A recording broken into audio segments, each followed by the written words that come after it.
Okay, so when you're in your Google Slides, so this is a copy of the third grade word wall. So whatever you want to publish and embed into Canvas, on your slide you're going to go to File. Down here it says Publish to the Web. Click Embed. Then you want to hit Publish. You're going to hit OK. And this is the link you want to copy. So Control-C is copy. Or you can right-click to copy. You can also right-click. Then you're going to go to your example page.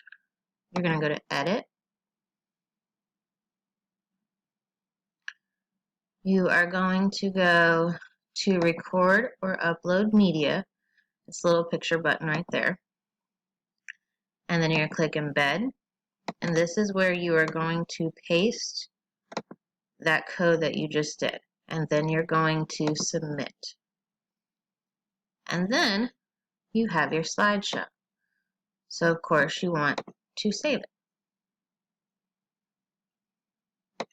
And now they can click on it